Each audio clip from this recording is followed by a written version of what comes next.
Good morning student. Class 10th। Chapter है माता का आंचल और लेखक हैं शिवपूजन सहाय और बुक है आपकी इसमें कृतिका। जैसा कि आप पहली वीडियो में मेरी में पढ़ चुके हैं, ठीक है। माता का आंचल कि माता की जो ममता होती है बच्चे के अंदर कितनी होती है और बच्चा किस तरह से अपनी माँ के कितना पास होता है, फादर के कितना, पिता के पास कितना होता है, किस तरह से उसके व्यवहार में और उसमें परिवर्तन चला जाता है, कैसे उसका जो बचपन है निकलता है, इसी सब का वर्णन किया गया है।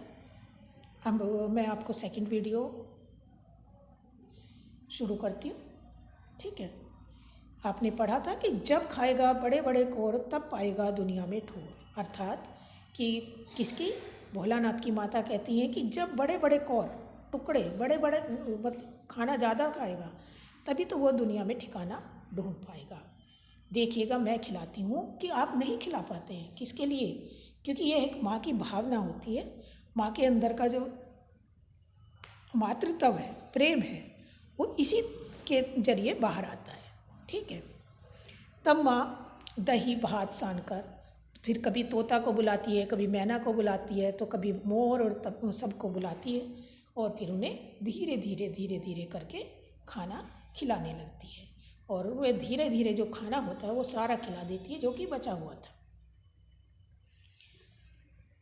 फिर उसके उपरांत हमारे सिर में हमारी जो माता है मैया ज़बरदस्ती एक चुल्लू मतलब कि एक पूरे हाथ भरकर उसमें कड़ू मतलब कड़वा तेल, सरसों का तेल डाल देती हैं। लेखक रोता था, छटपटाता है और मैया उसकी नाभि और माथे पर बिंदी लगाकर चोटी बना देती है। चोटी क्यों बनाती है? क्योंकि भोलानाथ के लंबे लंबे बाल हैं, ठीक है। अभी उसके बाल जो उतरे नहीं थे, मतलब मुंडन नहीं हुआ था, उसमें फूलदार लट्टू बांधकर रंगीन कुर्ता टोपी पहना देती है और फिर भी जो भोलानाथ है रोते सिसकते हुए माँ से छूटकर बाहर आ जाते हैं।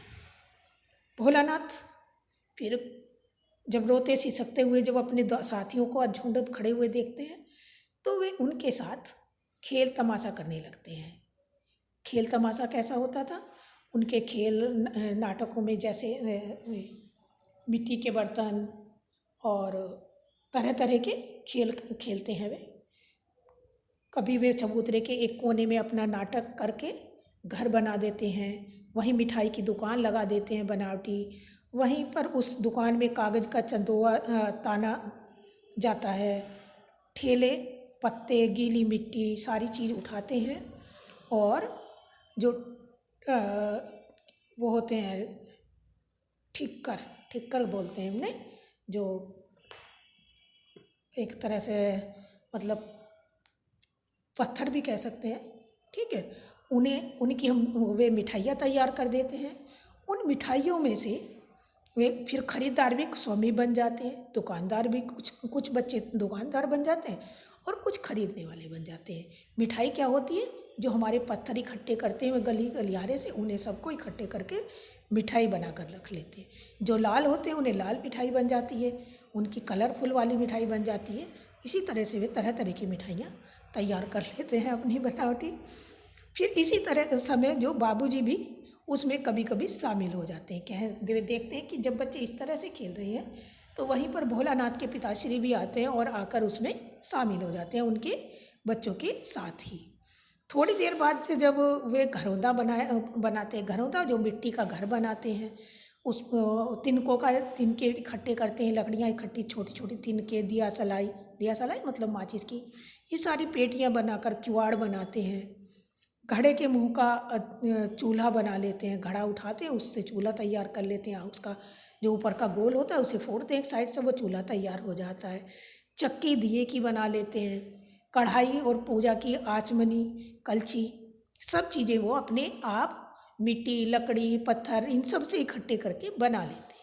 क्योंकि जैसे आप लोग के पास आज खेल खिलौने सबकी व्यवस्था है, तो उस समय में ये सारी चीज़ें व्यवस्था नहीं थी, बल्कि बच्चा स्वयं ही अपनी सारी चीज़ें बनाता था।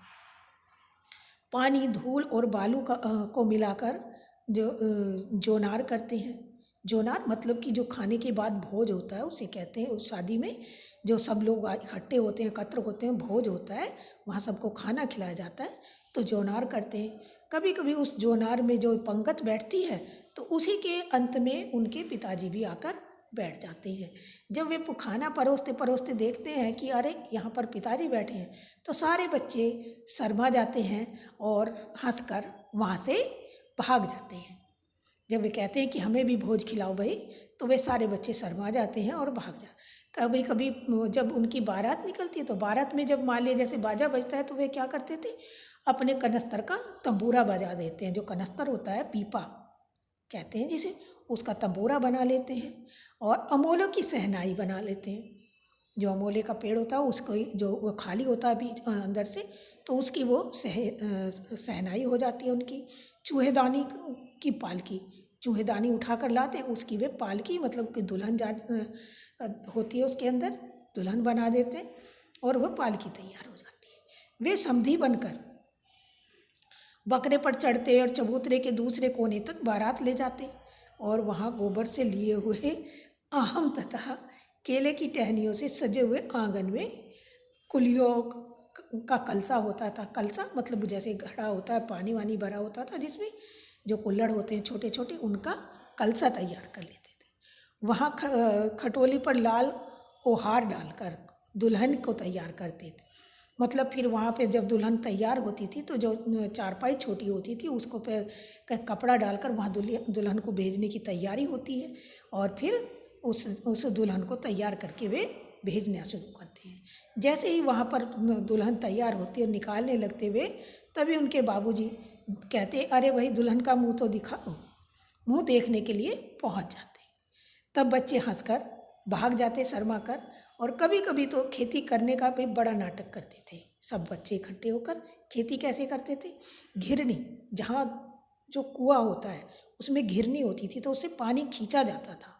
नीचे पानी डाल दिया, रस्सी डाल दी उस घिरनी में, फिर उस पानी को बाल्टियों से नीचे खींचा और मूंज की पतली रस्सी पर गराड़ी मतलब कि जिस पे वो चलती है ठीक है, चढ़ाकर कुआं भी तैयार कर लेते थे और दो लड़के बैल बनकर उसे खींचना शुरू कर देते। मोट किसे कहते हैं, जो वो उसकी पाट होती है लकड़ी की, उसको खींचना प्रारंभ कर देते उसी तरह की बनाकर, और कंकड़ के बीज बन जाते थे और फिर उनकी फसलें तैयार होकर खेती होती थी।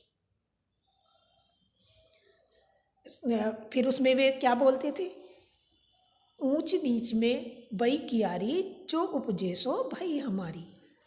ऊंच नीच में भई कियारी जो उपजे सो भाई हमारी, अर्थात कि जो ऊंचा नीचा खेत है उसमें जो भी क्यारी है उसमें जो उपज जाए, जो उपज पैदा हो जाए, वही फसल हमारी है। फिर फसल को एक जगह रखकर रौंधा जाता। रौंधा मतलब कि पहले जैसे मशीन से अब निकल जाता है, गेहूँ निकल जाता है, हर फसल को हम मशीनों से निकाल लेते हैं, लेकिन उस समय ऐसा नहीं था। तो उसमें बैल होते थे, उसी से रौंधा जाता था और उसको फिर ढक के आ जाते थे। फिर अगले दिन फिर से उसे रौंधा जाता था, तब वो जाकर कहीं से हमारा गेहूँ निकलता था। फिर मिट्टी के दिए जो होते थे उनसे तराजू तैयार कर ली जाती थी, क्योंकि फसल तैयार हो रही है तो फिर उसे देना है, फिर उसके तराजू बना लेते थे। इसी बीच बाबूजी भी आकर पूछते कि इस साल की खेती कैसी हुई भाई भोलानाथ। यह सुनकर भोलानाथ हंसने लगते और कभी कभी इन सब खेलों को देखकर जो बटोही थे, चलने वाले थे रास्ते में, वे सब लोग भी हैरान हो जाते थे बच्चों के खेल को देखकर। ठीक है, और उसके बाद में जो बच्चे करते हैं हुल्लड़बाजी, मस्ती, जो मेला लगता है उसमें, वहाँ पे मेला लगता था। चलो भैया ददरी सातु पिसान की मोटरी, मतलब चलो भैया ददरी सतु पिसान की मोटरी, कि किसी दूल्हे के आगे आगे जाने वाली पालकी को देखकर चिल्लाने लगते, रहरी में रहरी पुरान रहरी, डोला के कनिया हमार महरी। मतलब कि रहरी में रहरी जाती रहती, तो उसको देखकर कहते कि रहरी में रहरी डोला की कनिया कहते हैं दुल्हन को, लड़की को, और जो मतलब इसमें लड़की बैठी है वही हमारी मेहरी है, मतलब मेहरवा है। मेहरवा मतलब पत्नी, ठीक है। इस तरह की उल्लड़बाजी वे सब करते रहते थे। कौन? भोलानाथ, ठीक है।